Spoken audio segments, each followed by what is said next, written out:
Kalau ziarah kubur boleh. Perhatikan ini, jangan salah paham. Tolong perhatikan, dengarkan baik-baik.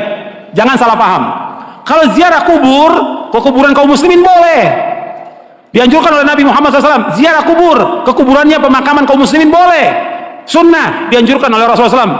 Kata Nabi, kuntu nahaitukum an ziyaratul kubur fazuruha fa inna tudzakirukumul akhirah. Kata Nabi, aku pernah melarang kalian untuk ziarah kubur. Sekarang boleh kamu ziarah kubur, karena ziarah kubur mengingatkan kalian kepada akhirat. Dalam riwayat yang lain disebutkan bahwa ziarah kubur mengingatkan kalian kepada kematian.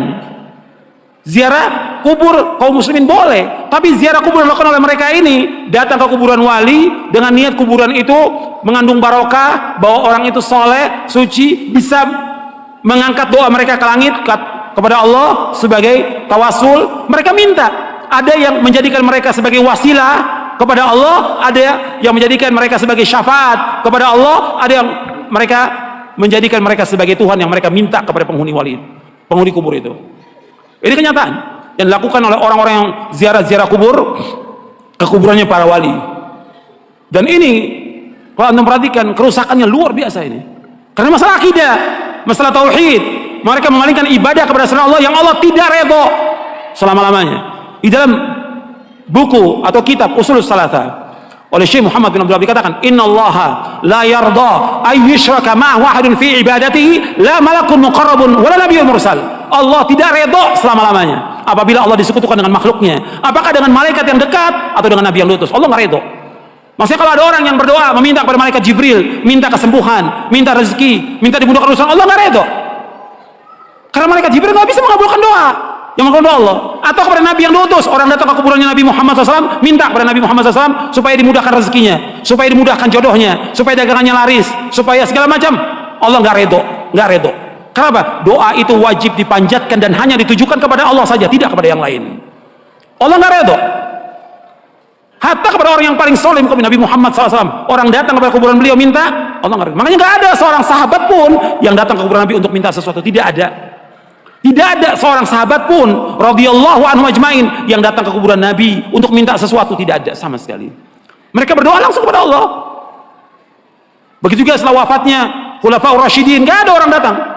Tapi belakangan di abad kedua, ketiga mulai, siapa yang melakukan pertama kali penyembahan kepada kubur yang dikeramatkan pertama kali di muka bumi? Syiah. Pertama kali, laknatullah alaihim. Pertama kali Syiah yang menyesatkan kaum muslimin.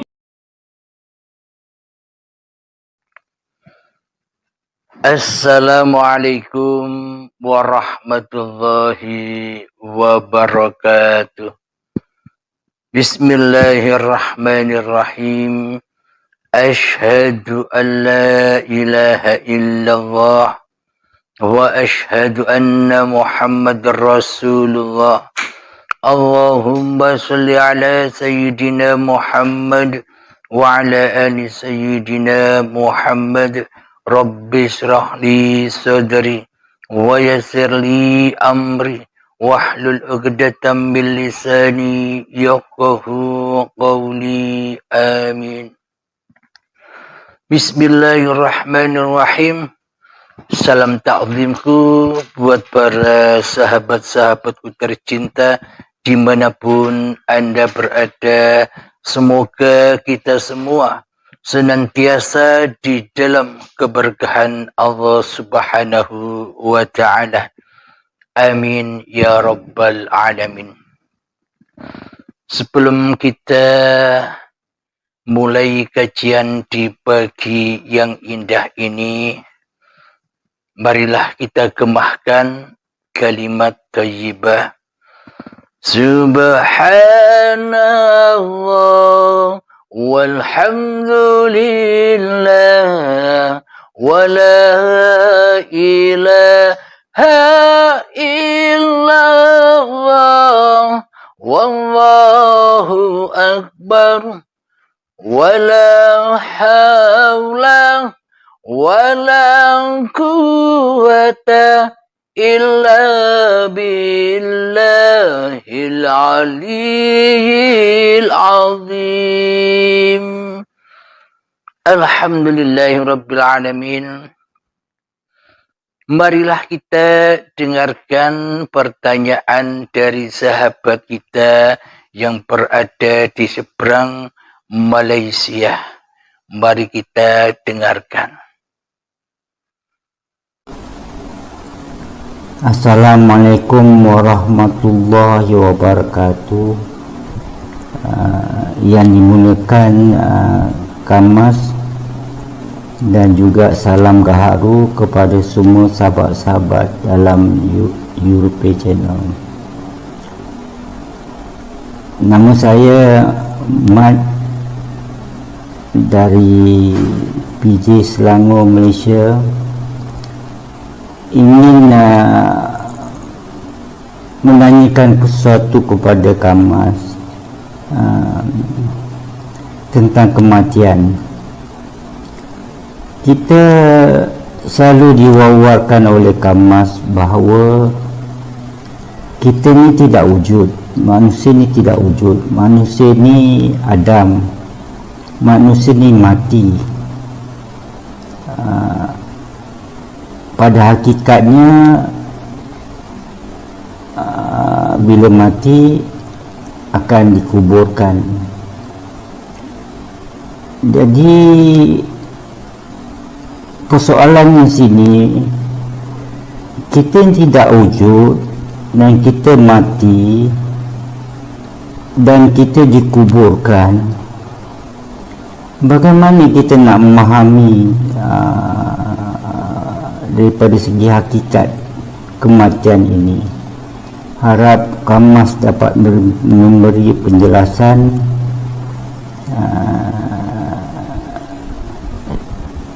dan saya ucapkan terima kasih dan diakhiri dengan Assalamualaikum warahmatullahi wabarakatuh. Waalaikumsalam warahmatullahi wabarakatuh. Alhamdulillahirrabbilalamin. Pertanyaannya, bagaimana cara mengaplikasikan semua paparan-paparan di dalam urip Allah ini yang mana diketahui dengan kenyataan di dalam ajaran-ajaran agama kita sendiri, yakni di dalam ilmu tauhid bahwa Allah itu wujud, selain Allah Adam, bahwa Allah itu hidup, selain Allah mati, bahwa Allah itu berkuasa, selain Allah tak punya kuasa walaupun sebiji darah. Allah maha berkehendak, selain Allah takkan punya kehendak walaupun sebiji darah pun. Bagaimanakah cara mengaplikasikan kematian sebelum mati di dalam channel Uripi Allah ini? Alhamdulillahirrabbilalamin. Saudaraku, tanpa berbaiat, semua hanyalah angan-angan belaka. Meskipun kelihatannya kita memahami semua paparan-paparan yang ada di dalam urip Allah, namun ibarat bila kita belajar sendiri, bila kita melatih sendiri, ibaratkan kita berguru kepada hawa nafsu kita sendiri. Ibaratkan kita masih berenang-renang di permukaan lautan hayat. Kita belum bisa menyelam dan mengambil mutiaranya karena tak ada yang membimbing. Karena yang kita rekrut di dalam pembimbing kita, di dalam mursyid kita selama ini masih hawa nafsu kita sendiri. Yang merasa paham, yang merasa mengerti, masih iblis dan setannya. Yang mana iblis dan setan takkan pernah rela, takkan pernah ridho bila kita kembali kepada Allah. Bila kita roji'un kepada Allah. Iblis dan setan takkan pernah ridho bila kita berhasil kembali mengabdi dan menyembah kepada Allah. Iblis dan setan takkan pernah ridho bila kita bersekutu, kita mensekutukan iblis dan setan. Maknanya kita dipegangi oleh iblis dan setan agar tak terbang, agar tak mi'raj, agar tak jumpa Tuhannya.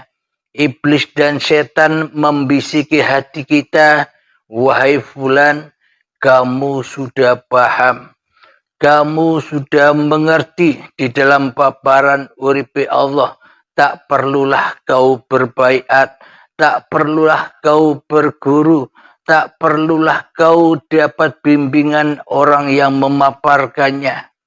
Akan tetapi kami, iblis dan setan, siap membimbingmu, siap mengajarimu, siap menjadi mursyidmu, siap menjadi gurumu, guru pembimbing hatimu. Inilah bagi orang-orang yang belum berbaiat. Buktinya demikian. Seumpama ada seorang yang namanya Abdullah. Ketika belum berbaiat, ketika hanya memahami teori-teori yang ada di dalam uripi Allah, yang dipahami hanyalah teori, tentunya Abdullah ini selama mendengarkan pemaparan di dalam channel uripi Allah ini, tentunya Abdullah selalu belajar dan belajar, bertafakur, mengheningkan cipta diri manusianya, mematikan diri manusianya, berzikir dan selalu mengingat Allah.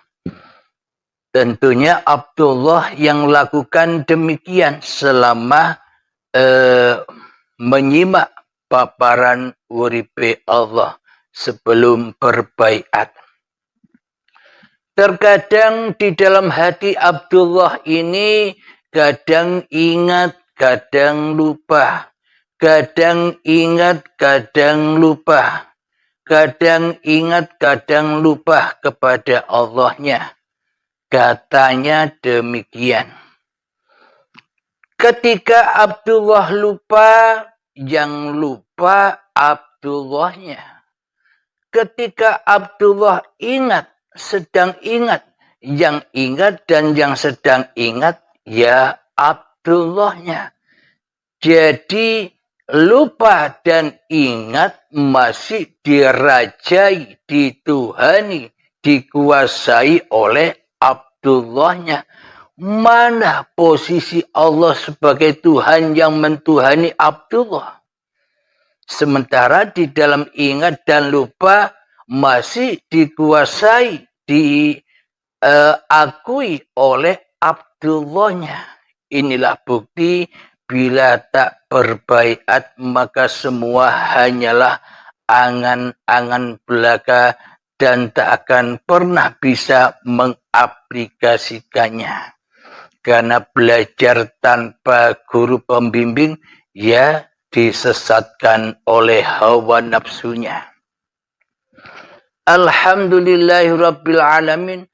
Bagaimana mengaplikasikan mati sebelum mati, sedangkan kita kenyataannya masih hidup, sedangkan wujud manusia kita masih terwujud, Sedangkan hidup manusia kita masih terasa hidup.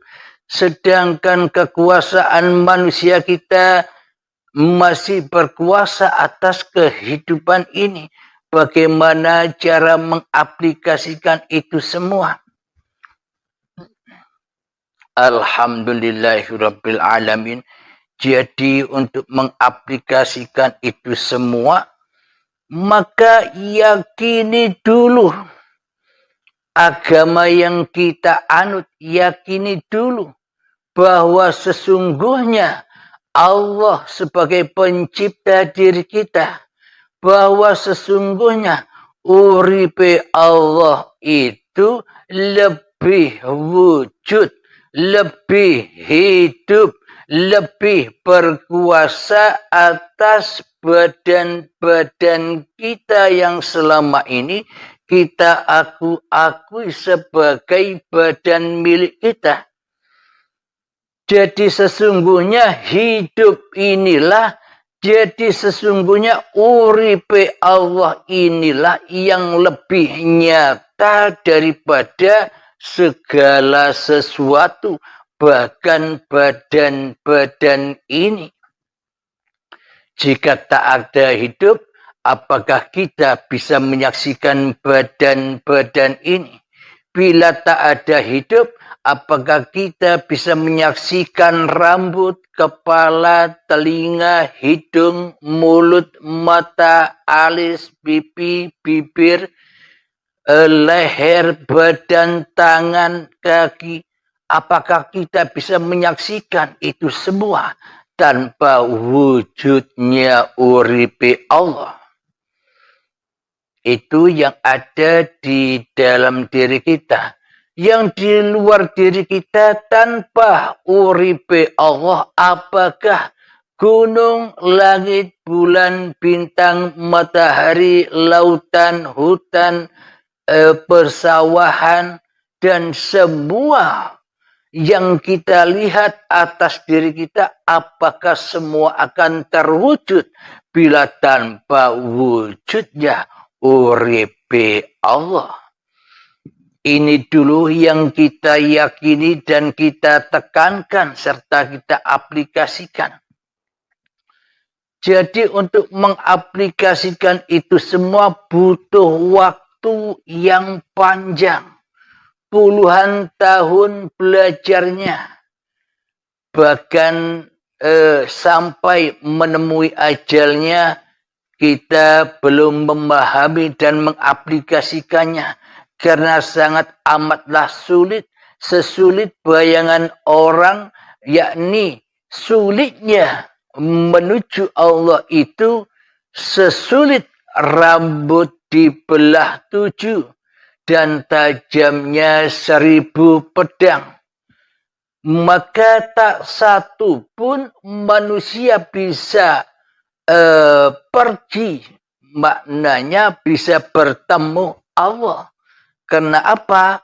Karena manusia masih suka mempertuhankan diri manusianya di hatinya. Karena manusia masih merasa bermakrifat kepada Allah. Karena manusianya masih merasa bahwa dirinya sudah mengenal Allah. Bahwa manusia masih merasa dirinya lah yang paham atas paparan-paparan di uripe Allah. Jadi semuanya masih serba kemanusiaan.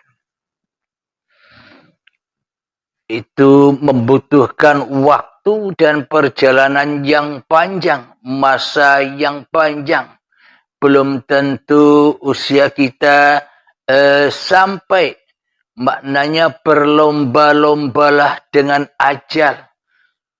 Sehingga ketika ajal menjemput, kita sudah bebas dari syakaratul maut. Kita sudah bebas dari siksa dan azabnya syakaratul maut. Kita bebas dari pertanyaan-pertanyaan malaikat. Maka dari itu taubat atau ba'at di sini meskipun tak ada paksaan, Anda sendirilah yang membutuhkan jalan untuk selamat itu. Jadi di sini tidak ada paksaan. Saya tidak memaksa Anda karena hanya Allah lah yang menunjuki dan hanya Allah lah yang menyesatkan hambanya. Hanya Allah lah yang membisarkan hambanya lillah dan hanya Allah lah yang membisarkan hambanya linafsi. Jadi semua tergantung berpulang kepada kehendak Allah. Maka tanpa kehendak Allah, manusia tak mungkin bisa lillah. Akan tetapi dengan kehendak Allah lah, manusia bisa lillah.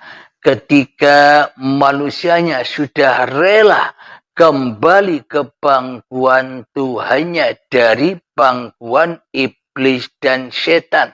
Ketika manusianya sudah kembali menjadi Rasulullah dari Rasulnya hawa nafsu, iblis dan setannya. Ketika manusia sudah menjadi utusan Allah dari utusan iblis dan setannya. Ketika manusia sudah menjadi pesuruh Allah daripada menjadi pesuruh iblis dan setannya. Ketika manusia sudah kembali kepada amanah-amanah kemanusiaannya, yakni khalifatullah, daripada menjadi khalifahnya syaitan yang terkutuk. Maka dari itu butuh perjalanan yang sangat amat panjang, latihan demi latihan, ritual demi ritual yang kita kerjakan, melatih dan melatih, yang mana di dalamnya masih ada kadang ingat, kadang lupa, kadang ingat, kadang lupa, tidak berdiri tegak ingatnya kepada Allahnya. Akan tetapi dengan jalan baiat ini sangat amat membantu agar kita bisa berdiri tegak. Maknanya agar sambung terus menerus di dalam 24 jam. Sejak bangun tidur hingga tidur lagi selalu bangun dan bangun kesadarannya bahwa kita ini hanyalah utusan Allah. Diutus Allah, dirasuli Allah, dikhalifai Allah, diperankan Allah, diperjalankan oleh Allah Subhanahu wa ta'ala. Bagaimana mungkin kita bisa merasakan mati sebelum mati? Bagaimana mungkin kita bisa mengaplikasikan mati sebelum mati sementara kita belum berbaiat, sementara kita belum rela dan ridho kembali kepada Tuhan yang menciptakan diri manusia kita? Ya pasti bingung dibuatnya. Bagaimana sih cara kembali itu? Bagaimana sih cara mematikan diri itu? Jika di dalam baiat ada tongkatnya, bagi yang sudah berbaiat, jangan lupa pegang teguh tongkatnya untuk menghempas lautan merah, untuk menghempas hawa nafsu agar terbiak, agar kelihatan jalan rahmatan lil alamin itu, jalan yang rahmat.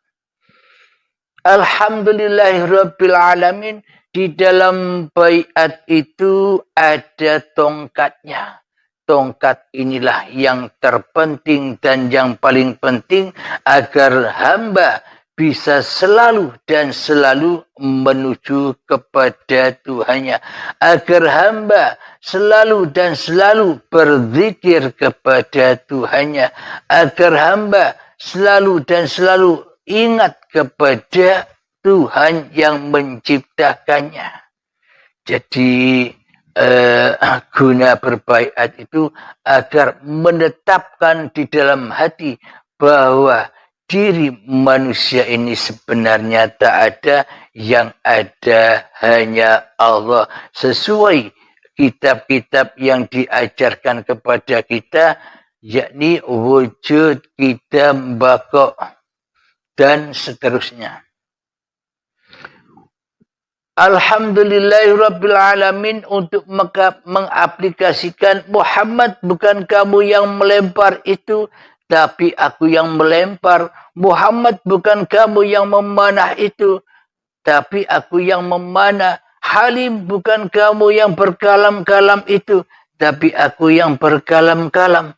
Bagaimana untuk merealisasikan itu semua? Ya kembali roji'unya dengan bersungguh-sungguh menjadah kembalinya. Bila berlatih sendiri, ya cukup lama untuk menggapai itu semua. Jadi memang dibutuhkan guru pembimbing. Siapa guru pembimbingnya? Ya, yang memahamkan, yang mendatangkan kefahaman atas Anda, yaitulah guru pembimbing Anda, yang mana akan mengantar Anda kepada Rabbul Alamin, yang akan mengantar Anda kepada uripe Allah, agar selalu selamat dan selamat, agar selalu Islam dan Islam hati kita terhadap Allah Subhanahu wa ta'ala. Alhamdulillahirabbil alamin. Jadi untuk mengaplikasikan itu semua butuh pernyataan di dalam hati kita bahwa diri kita manusia sebenarnya tak wujud, bahwa sebenarnya diri kita sebenarnya tak hidup, bahwa sebenarnya diri kita sebenarnya tak punya kuasa sedetik pun terhadap diri manusia kita sendiri kecuali Allah.